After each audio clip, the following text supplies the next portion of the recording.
Assalamualaikum warahmatullahi wabarakatuh.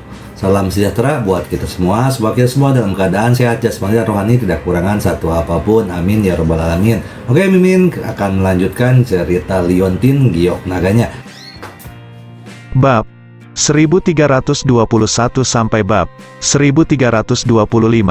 Tapi, aturannya adalah hanya 4 orang yang diizinkan melewati level tersebut.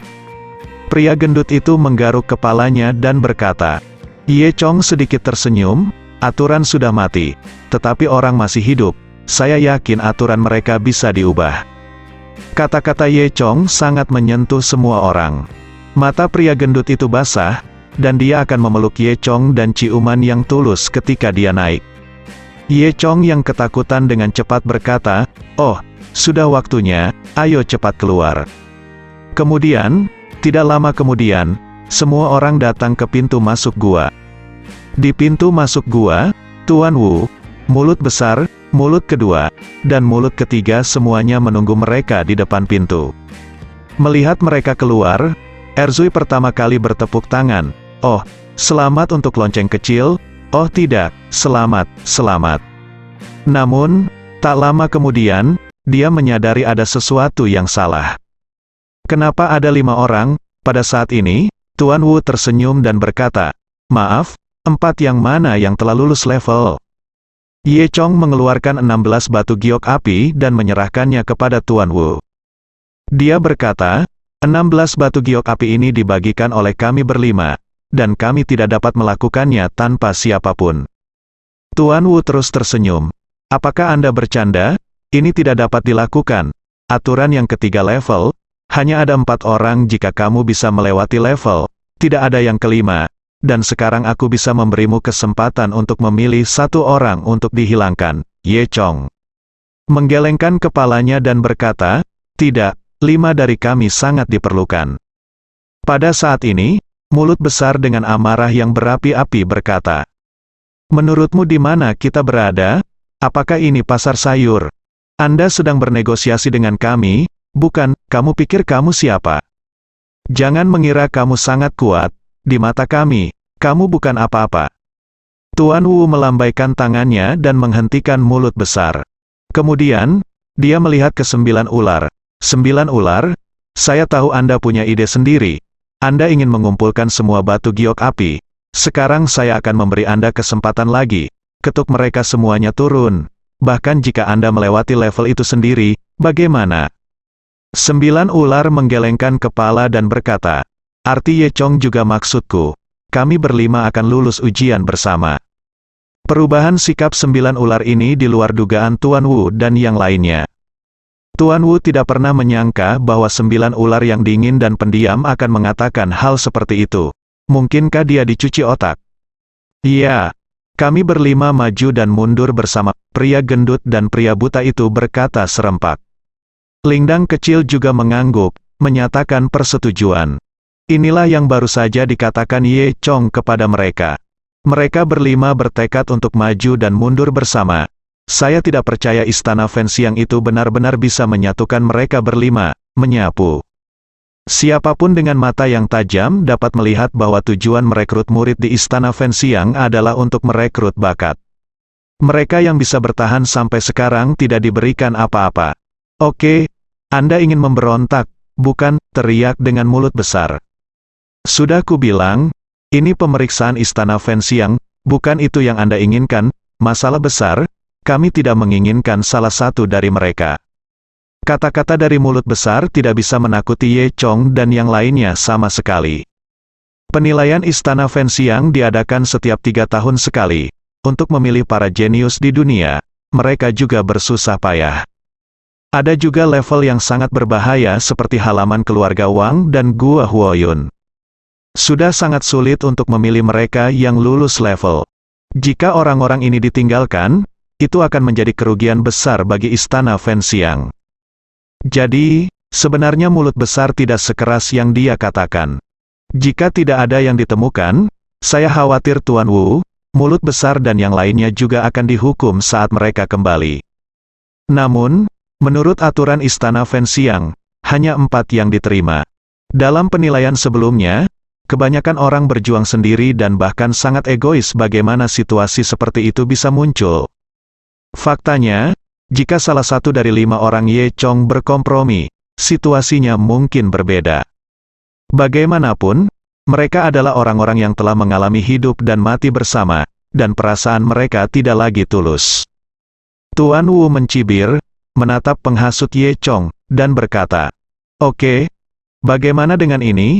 Selama kamu bisa menangkap ketiga telapak tanganku, aku akan menjadi tuannya, dan kalian berlima lulus ujian. Akan mati. Di sana apakah tersisa 4 orang, bagaimana?" Fatih dan yang lainnya diam, menatap Ye Chong dengan hati-hati. Fatih memiliki pemahaman terdalam, kekuatan master bela diri ini sangat kuat. Saya khawatir bahkan 9 ular bukanlah lawannya. Ye Chong berpikir sejenak, lalu mengangguk, lakukan saja seperti ini. 9 ular berkata, biarkan aku melakukannya. 9 ular berpikir bahwa dia lebih kuat dari Ye Chong, jadi itu akan lebih dapat diandalkan untuknya, datang. Ye Chong melambaikan tangannya dan berkata sambil tersenyum, "Tidak apa-apa, aku akan baik-baik saja."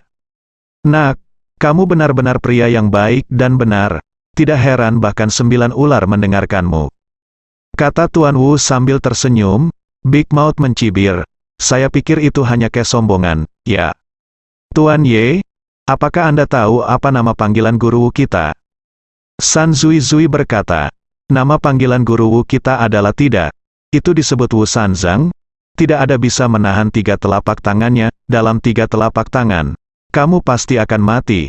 3 mulut itu sepertinya pamer.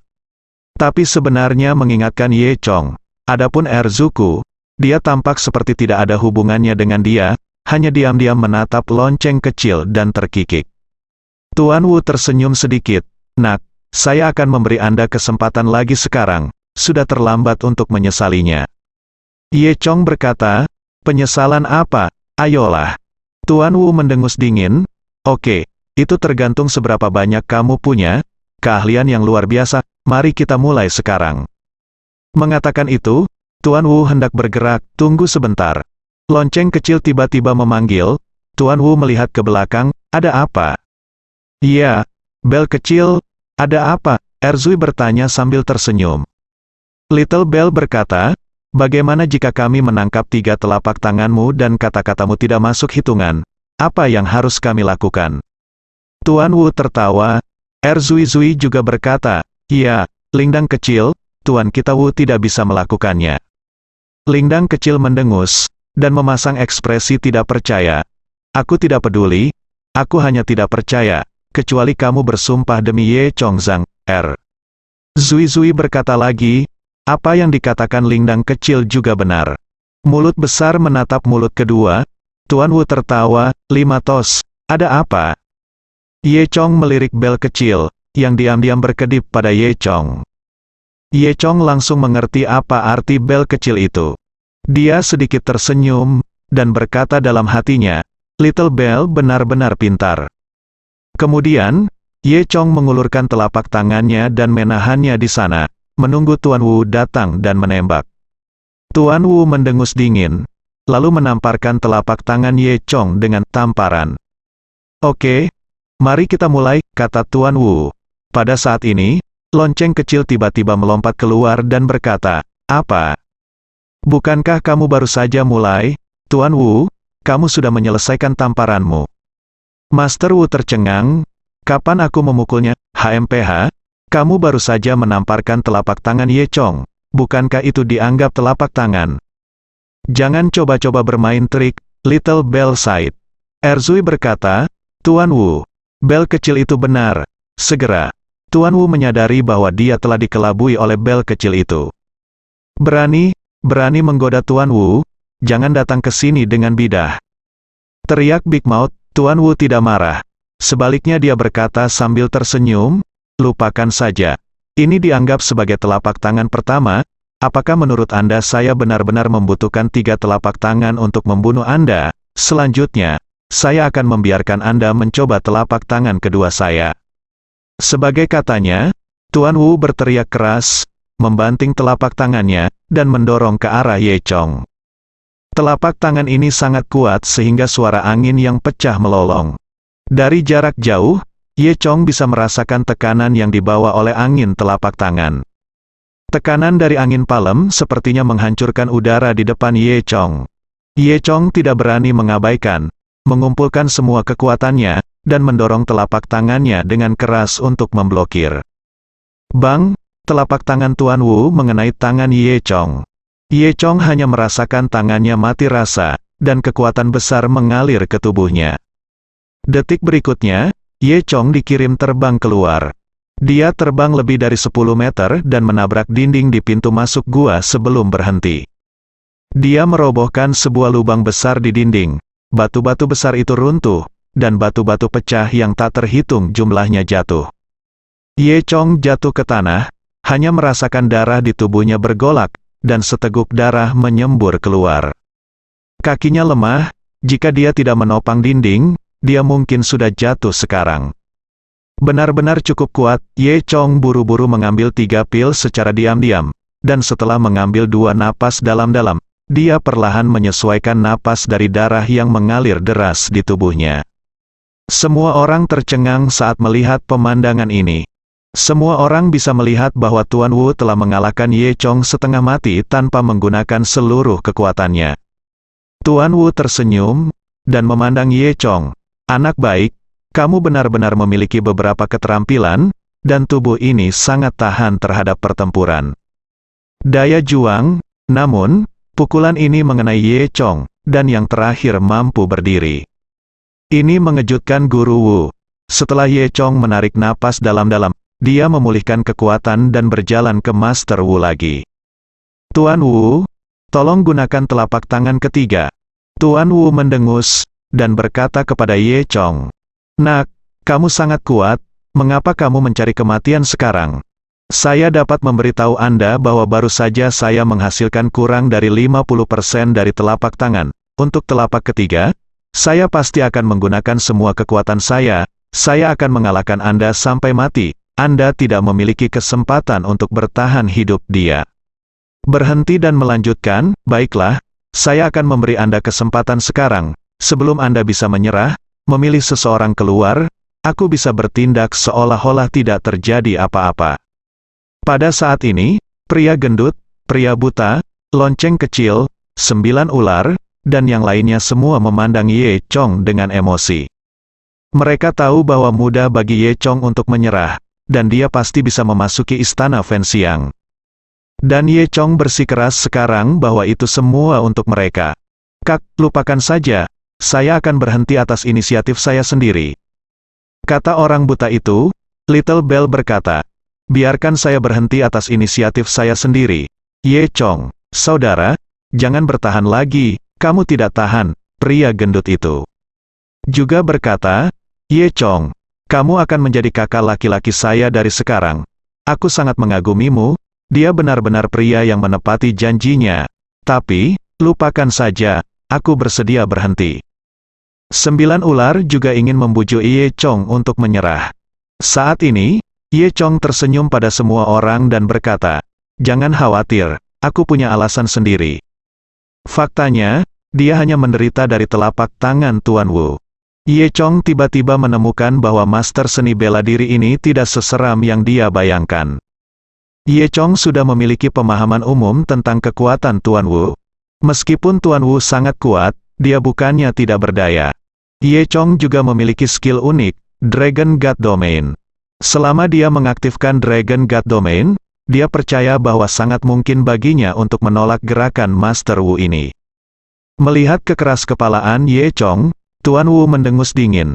Anakku, aku akan memberimu kesempatan. Jika kamu tidak tahu bagaimana menghargainya, maka pergilah ke neraka.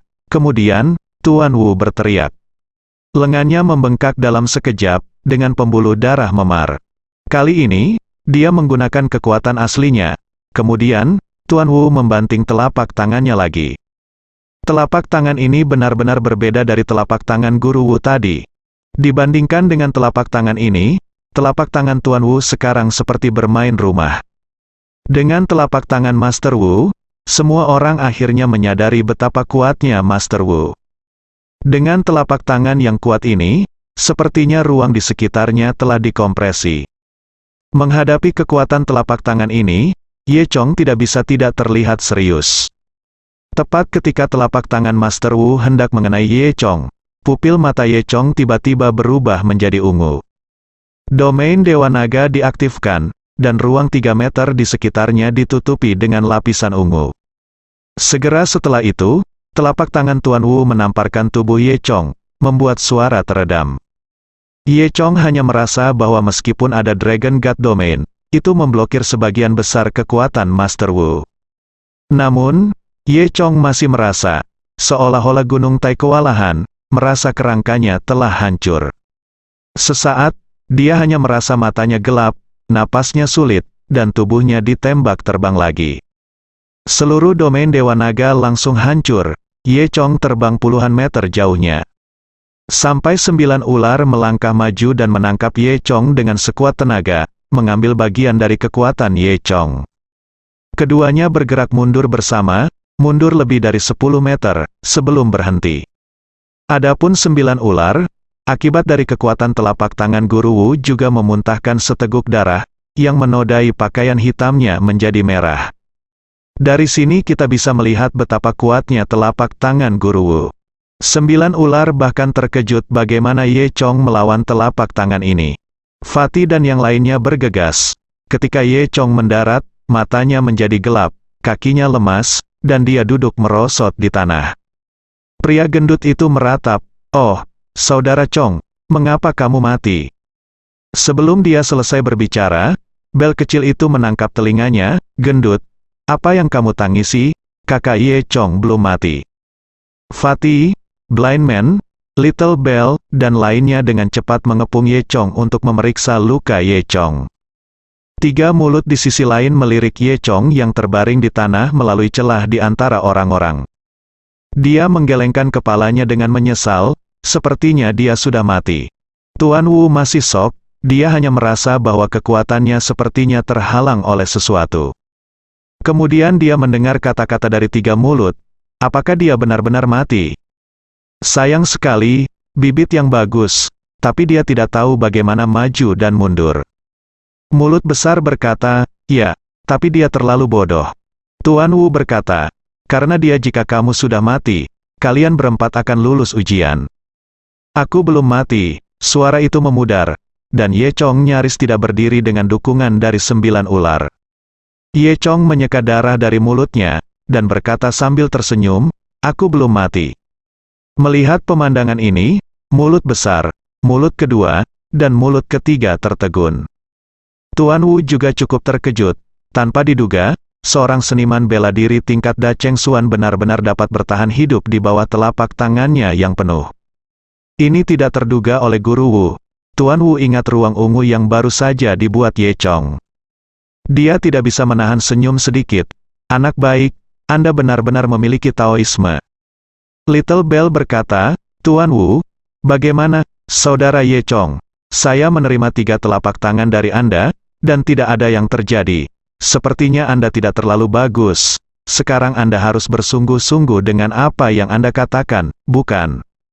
Kata-kata ini sepertinya mengejek Guru Wu.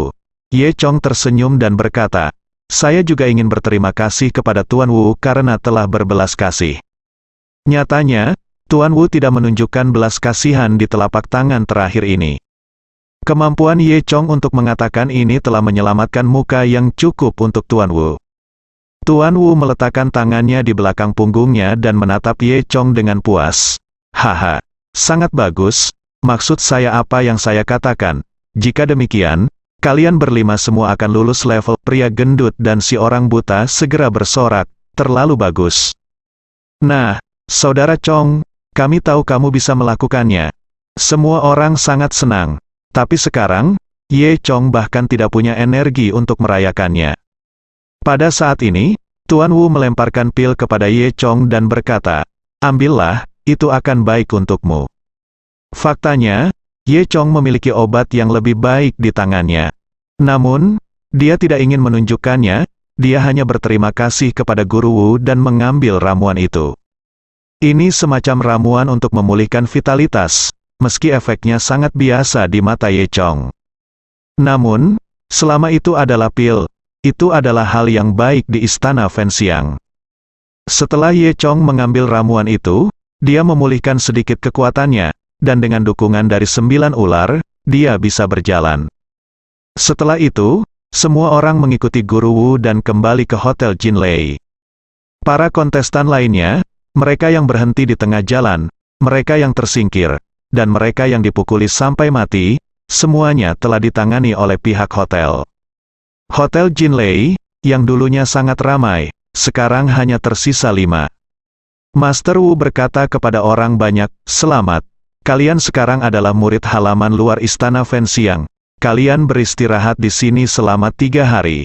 Setelah 3 hari, kita akan pergi ke istana Fenxiang. Setelah itu, semua orang kembali ke kamar masing-masing." Setelah Ye Chong kembali ke kamar, dia merasa tubuhnya akan hancur. Dia pertama kali meminum 2 pil, lalu duduk bersila di tempat tidur, dan mulai mengatur nafasnya.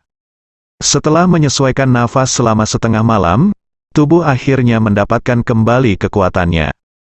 Kemudian, Ye Chong jatuh di tempat tidur karena kelelahan dan tertidur. Ye Chong tidak tahu berapa lama dia tidur, tetapi dia tidak membuka matanya sampai dia merasakan hidungnya gatal. Dia menemukan bahwa lonceng kecil itu memegang benda seperti bulu dan menyapu bola-bali di hidungnya. Ye Chong secara naluriah bersin. Little Bell terkikik, "Kakak Ye Chong, kamu akhirnya bangun. Kamu benar-benar bisa tidur. Kamu tidur siang dan malam." Ternyata, ini adalah hari terakhir dari 3 hari. Ye Chong menggosok matanya, benar-benar nyaman. Setelah tidur ini, Ye Chong hampir pulih, dan semangatnya jauh lebih baik. Pada saat ini, saya melihat lonceng kecil tiba-tiba bersandar pada Ye Chong.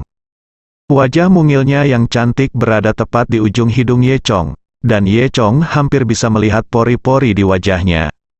Keharuman dari tubuh Little Bell mengalir ke hidung Ye Chong. "Kakak Ye Chong, apakah kamu ingat, aku mengatakan bahwa jika kamu memilihku, aku tidak akan menjanjikan apapun kepadamu." Lonceng kecil berkedip saat dia berkata, "Kakak Ye Chong, apakah kamu punya sesuatu? Apakah ada yang ingin kamu lakukan?" Lingdang kecil mengedipkan matanya yang besar dan mengisyaratkan dengan panik. Ye Chong tersipu, baiklah, hehe, aku, jika itu nyaman untukmu, kamu bisa." "Bah, aku bisa tahu apa yang kamu pikirkan dengan melihatmu. Tak tahu malu, cantik." Mengatakan itu, Little Bell terkikik dan berjalan pergi sambil melompat-lompat. Ye Chong tidak bisa tertawa atau menangis mendengar Bell kecil ini, dan menggelengkan kepalanya.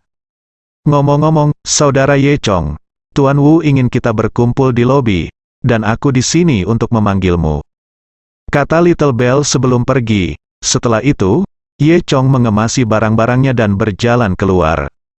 Ketika dia datang ke aula, pria gendut, pria buta, 9 ular, dan lonceng kecil sudah menunggunya di aula. "Kakak, kamu di sini?" Pria gendut dan pria buta itu langsung menyapanya.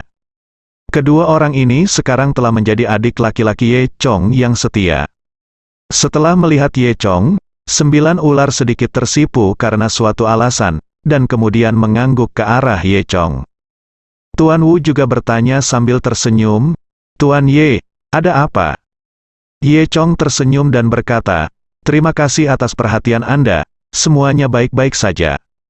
Tuan Wu mengangguk, "Itu bagus, sesuatu, saya ingin memberitahu semuanya." Semua orang memandang Tuan Wu dengan rasa ingin tahu, mungkinkah ada yang salah? Master Wu berkata, "Semua orang telah menjadi murid istana Fenxiang sekarang. Di istana Fenxiang, Anda dapat memilih untuk membawa seorang pelayan ke sana secara sukarela. Apakah Anda ingin membawanya?" Mereka tidak memiliki petugas untuk dibawa, jadi mereka semua menggelengkan kepala. Awalnya, Ye Chong juga tidak punya, tapi setelah memikirkannya, dia tiba-tiba teringat pada A Siang. "Aku ingin mengambilnya," kata Ye Chong. 3 mulut bertanya, "Siapa yang ingin kamu bawa?" Ye Chong berkata, "Itu adalah seseorang di kompleks keluarga Wang, seorang teman saya." 3 mulut berkata, "Oke, Saya akan memberitahu kompleks keluarga Wang bahwa Anda dapat pergi di sore hari, bawa dia kembali. Kemudian, semua orang kembali beristirahat. Setelah itu, halaman keluarga Wang menerima kabar bahwa seorang murid dari Istana Fenxiang ingin membawa seseorang pergi dari halaman keluarga Wang untuk melayani sebagai pelayan. Mendengar ini, seluruh kompleks keluarga Wang menjadi heboh. Semua orang berspekulasi, siapa yang akan sangat beruntung dibawa pergi oleh murid-murid Istana Fenxiang. Padahal keluarga Wang adalah keluarga besar di desa Sanghe. Namun, mereka adalah manusia, dan tempat seperti Istana Fenxiang seperti istana peri bagi anggota keluarga kerajaan ini. Bisa masuk ke Istana Fenxiang adalah keberuntungan besar. Bahkan jika itu adalah seorang gadis pelayan yang menjadi murid Istana Fenxiang, memasuki Istana Fenxiang dengan identitas seperti itu, itulah yang dia inginkan. Tiba-tiba, semua wanita di halaman keluarga Wang tampak seperti akan berpartisipasi dalam wajib militer. Dari wanita tertua keluarga Wang hingga pelayan baru, masing-masing dari mereka mulai berdandan dengan cermat.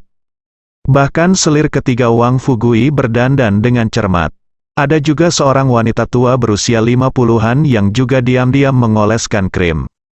Lagi tentu saja, kebanyakan orang berpikir bahwa orang ini pasti keluarga Nona Wang. Faktanya, bahkan jika Nona Wang menjadi gadis pelayan murid Istana Fenxiang, dia akan sangat bahagia. Wanita tua dari keluarga Wang, Wang Fugui dan yang lainnya sangat senang, dan mereka sibuk mendandani keluarga Nona Wang bersama. Dan Nona Wang juga berpikir bahwa orang ini pasti dirinya sendiri. Lagi pula, di kompleks keluarga Wang ini, hanya dia yang memiliki status paling mulia, dan dia dalam mood for love, siapa lagi yang akan dia pilih? Sore itu, San Zui membawa Ye Chong bersamanya, bersiap untuk pergi ke kompleks Wang. Saat ini, kompleks keluarga Wang memiliki tampilan yang benar-benar baru. Seluruh kompleks keluarga Wang dibersihkan dari atas ke bawah, bersih dan rapi, dan jendelanya terang. Di sekitar ruang tamu halaman keluarga Wang, banyak bendera dan spanduk warna-warni telah ditanam, dan ada banyak pot bunga di sampingnya. Melihat sekeliling, sangat ramai di mana-mana. Di depan pintu, ada juga dua tim penyambutan khusus. Wang Fugui menunggu di pintu lebih awal, dan di ruang tamu, nona muda dari keluarga Wang sedang duduk di sana dengan gaun yang indah. Di sekelilingnya, ada beberapa wanita anggota keluarga kerajaan, masing-masing dengan riasan tebal dan pakaian bersih dan indah. Para pelayan itu tidak berani bersaing secara terang-terangan dengan keluarga Nona Wang, tetapi mereka juga banyak berpikir dan berdandan. Ah Siang berada tepat di belakang keluarga Nona Wang, mendengarkan perintah Nona Wang kapan saja. Hari ini, wajah Ah Siang tidak menghitam, menunjukkan penampilan aslinya, dan dia berganti pakaian bersih secara khusus. Meski gaun Ah Siang sangat sederhana, dan dia tidak ingin memakai riasan tebal seperti yang lain. Namun, kecantikan alami Ah Siang sulit untuk dilepaskan. Hanya dengan membasuh wajahnya, dia terlihat lebih baik dari keluarga Nona Wang. Keluarga Nona Wang juga memperhatikan perubahan Ah Siang. Dia sangat kesal, karena di seluruh ruangan, hanya Ah Siang yang lebih cantik darinya. Nona Wang berkata dengan sinis, "Ah Siang, wajahmu cukup bersih hari ini. Mengapa? Apakah kamu juga ingin dipilih oleh murid-murid Istana Fenxiang?" Ah Siang menundukkan kepalanya, dengan patuh dan diam. Wanita tertua dari keluarga Wang mendengus dingin, dan terus mengejek. "Kamu tidak perlu memikirkannya, jangan berpikir bahwa memiliki wajah yang baik tidak ada gunanya, kamu hanya layak bekerja untukku dengan status rendah. Kamu pikir kamu layak bisakah kamu menjadi murid lembah Fenxiang? Hehe, iya. Begitu, kamu sedikit Vixen, berpakaian seperti peri, apa gunanya? Despicable direndahkan, yang tidak tahu malu." Semua wanita di ruangan itu mengikuti keluarga Nona Wang dan menghina Ah Siang. Alasannya sederhana, Ah Siang lebih cantik dari mereka semua, dan Musiu pasti akan dihancurkan oleh Lin Feng. Ah Siang menunduk, sedikit takut, dan tidak berani bicara. Pada saat ini, Nona Wang diam-diam menatap kedua pelayan itu. Yang terakhir segera mengerti, pergi untuk mengambil Ah Siang, dan kemudian menggunakan abu dupa untuk menghitamkan wajah Ah Siang. menggaruk rambut Ah Siang yang disisir dengan hati-hati, dan bahkan menodai pakaiannya. Ah Siang berjuang dan berteriak, tetapi tidak ada yang memperhatikannya. Sebaliknya, semua orang mencibir. Segera, Ah Siang menjadi kotor dan compang camping, tidak selaras dengan wanita berpakaian indah di sekitarnya. Ah Siang menunduk, air mata mengalir dari matanya. Hal-hal yang tidak tahu malu, mengapa kamu menangis? Bagaimana aku akan berurusan denganmu di masa depan? Nona Wang memarahi. Ada keributan di sini, San Zui dan Ye Chong sudah tiba.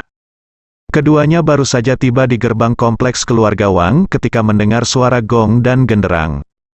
Wang Fugui berlari untuk menyambutnya. Ya, selamat datang, kalian berdua harus menjadi tamu terhormat dari Istana Fenxiang, merupakan suatu kehormatan bagi keluarga Wang kami untuk datang ke kompleks keluarga Wang saya. Ye Chong terkekeh.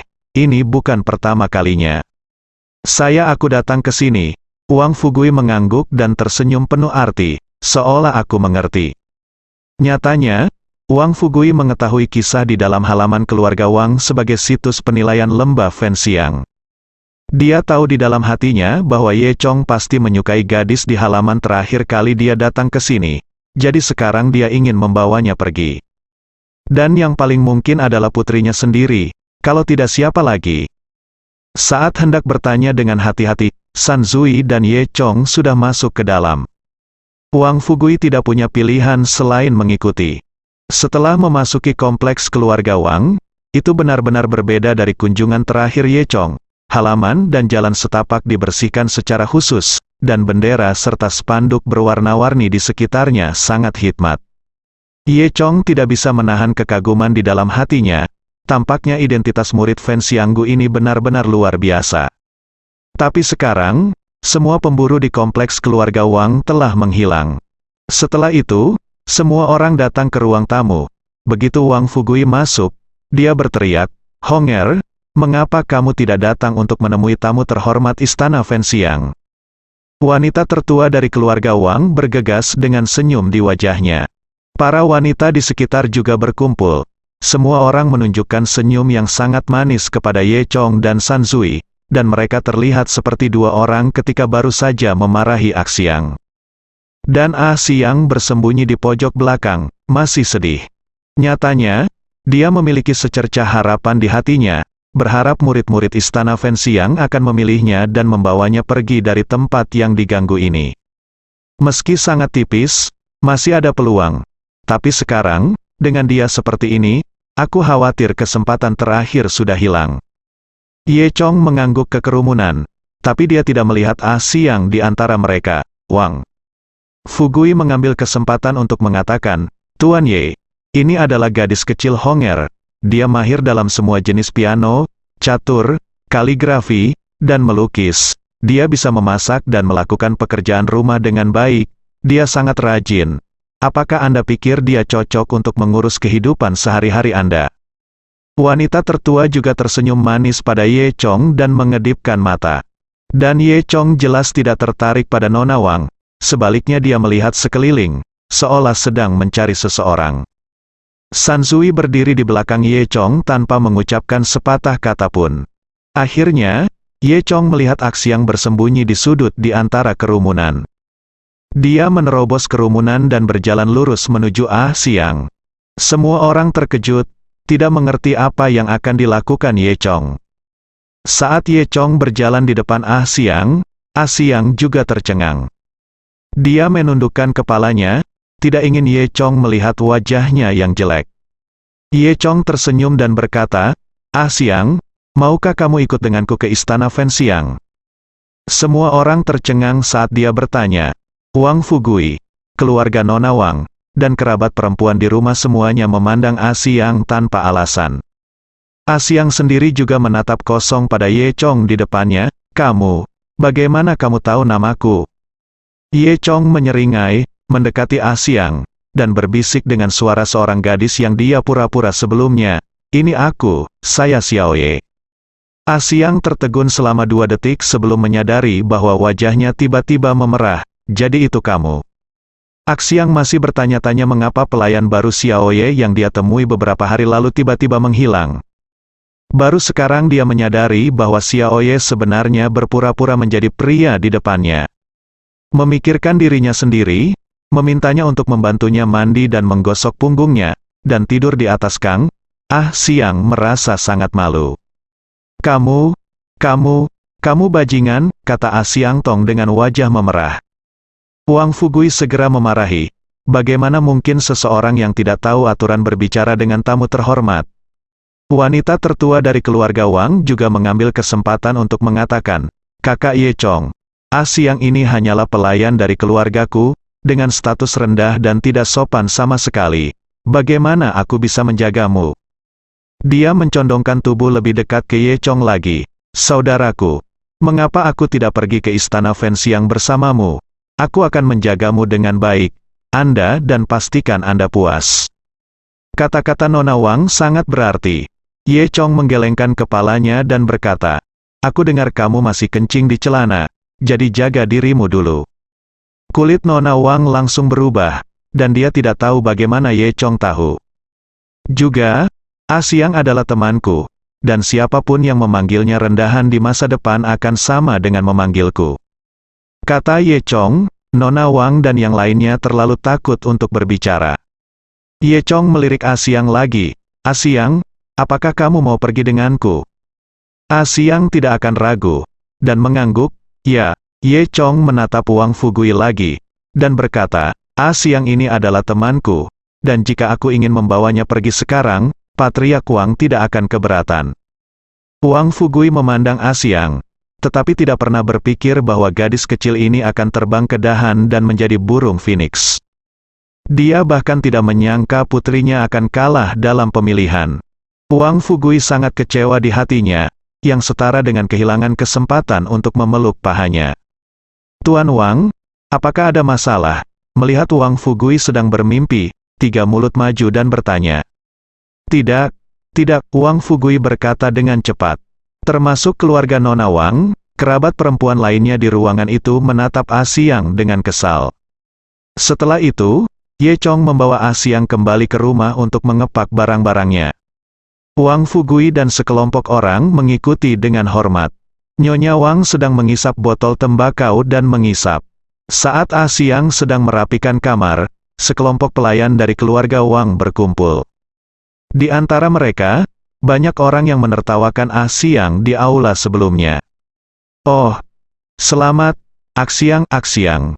Mulai sekarang, kamu akan terbang ke cabang dan menjadi burung phoenix. Iya, Xiang, jika kamu menjadi kaya, jangan lupakan saudara perempuan kita, hubungan kita sangat baik. Orang-orang yang biasanya menggertak Xiang ini, bahkan barusan, semuanya berlari dan berteman dengan Xiang. Xiang tidak banyak bicara, hanya mengangguk kepada semua orang. Setelah itu, Xiang membasuh wajahnya, berganti pakaian baru, dan mengikuti Ye Chong pergi dengan gembira. Melihat Xiang menjadi sangat cantik kembali, keluarga Nona Wang mengertakkan gigi karena benci, dan menatap punggung Xiang dengan kejam. Dia tidak menyangka bahwa Xiang, yang dia bully setiap hari, sangat beruntung. Wanita tua dari keluarga Wang mengembuskan asap, dan berkata dengan bingung, "Yah, ini cantik, aku ingin dia menjadi cucuku." Ye Chong kembali ke Hotel Jinlei bersama Xiang yang pemalu. Xiang sudah lama berada di kompleks keluarga Wang, tetapi dia tidak tahu bahwa pintu kecil di belakang kompleks keluarga Wang ternyata memiliki lubang lain. Mereka bertiga memasuki Hotel Jinlei, dan menemukan pria gendut, pria buta, dan lainnya sedang menunggu mereka di lobi hotel. Saat pria gendut itu melihat Xiang, air liurnya hampir keluar lagi. Lonceng kecil memantul dan menatap Xiang sambil tersenyum. Wanita muda ini sangat cantik. Tidak heran kamu membawanya ke sini. Ye Chong tersipu, menyentuh hidungnya dan berkata, "Jangan bicara omong kosong, ini hanya temanku." Xiang menundukkan kepalanya, bersembunyi di samping Ye Chong dengan rasa takut. Pria gendut itu sedikit menyesalinya sekarang. Jika dia tahu dia akan pergi mencari seseorang, bawalah bersamanya. Setelah itu, ketiga mulut itu berkata, semuanya, istirahatlah malam ini, kita akan mendaki gunung besok pagi. Setelah makan malam yang mewah, mereka mengobrol santai sebentar, lalu kembali tidur. Ah Siang juga diberi kamar. Pria gendut itu terus melecehkan Ah Siang. Tetapi pada akhirnya bel kecil itulah yang mencengkeram telinga pria gendut itu dan mengusirnya. Keesokan paginya, semua orang berkumpul di lobi hotel dengan penuh semangat. Pria gendut itu berkata dengan riang, "Oh, saya awalnya ingin datang ke sini dan mencoba. Tetapi saya tidak menyangka bahwa saya benar-benar bisa menjadi murid Istana Fenxiang." Pria buta itu berkata, "Saya tidak menyangka baik. Terima kasih kepada kami kakak." "Itu benar, kakak, kemampuanmu benar-benar terlalu hebat," kata Fatih bersemangat. Kedua orang ini bernyanyi bersama dan menyanjung Ye Chong. Little Bell tampak lucu, dan tertawa dengan puff. "Kalian berdua, kamu benar-benar bisa menyanjung." Pria gendut itu tidak senang. "Lonceng kecil, apa yang menyanjung? Apa yang kami katakan adalah dari lubuk hati kami. Katakan yang sebenarnya, dari hati." 9 ular berdiri di samping. Xiao ada juga beberapa kegembiraan di wajahnya. Ah Siang duduk diam di belakang Ye Chong. Dia masih merasa bermimpi bahwa dia bisa memasuki Istana Fenxiang. Dia tidak percaya. Saat semua orang tertawa dan bermain, Tuan Wu datang dengan mulut besar, mulut kedua, dan mulut ketiga. Master Wu berkata, "Selamat, semuanya, kalian telah lulus ujian Istana Fenxiang dan berhasil menjadi murid Istana Fenxiang. Kalau begitu, silakan datang ke Istana Fenxiang bersamaku." Orang-orang seperti ini sangat bersemangat. Saat ini, Big Mouth berjalan ke arah Fatih. Ketika lelaki gendut itu melihat Big Mouth, dia langsung menjadi waspada. "Kamu, apa yang kamu lakukan? Aku tidak pernah mencuri buku masakmu lagi. Jika kamu kehilangannya, kamu tidak bisa mengandalkan orang lain." Big Mouth tertawa, mengeluarkan buku masaknya, dan menyerahkannya kepada pria gendut itu. "Ini adalah salinan resepnya. Terlalu banyak orang yang mengatakan bahwa masakanku enak. Tetapi kamu adalah orang pertama yang ingin mencuri resepku setelah memakan masakanku. Sepertinya kamu juga orang yang tahu caranya untuk memasak. Resep ini diberikan kepadamu, dan itu sepadan dengan uangnya." Mulut besar berkata dengan sungguh-sungguh, dan ada perasaan simpati di antara kata-katanya. Fatih sangat gembira dan tergerak di dalam hatinya, dan berkata, "Kakak mulut besar, apakah kamu benar-benar ingin memberikannya kepadaku? Kamu tidak boleh menyesalinya." Mulut besar tertawa dan memasukkan resep itu ke tangan Fatih. Setelah itu, semua orang mengucapkan selamat tinggal pada Hotel Jinlei dan pergi ke Istana Fenxiang. Ye Chong masih mengingat adegan ketika dia pertama kali memasuki Hotel Jinlei. Yang Chang, Hei Jingang, Ma Zuang dan lainnya, semuanya dengan jelas di benaknya. Tak disangka, hanya dalam beberapa hari, begitu banyak hal terjadi. Perkiraan Ye Chong benar sebelumnya. Lokasi Istana Fenxiang berada di antara pegunungan yang tertutup awan dan kabut. Ada banyak gunung di Wangjiaji. Setelah meninggalkan desa Shanghai, saya mengikuti jalan kecil ke timur, duduk di dalam bus, menabrak sekitar 2 jam, dan tiba di kaki gunung yang tinggi, bersambung.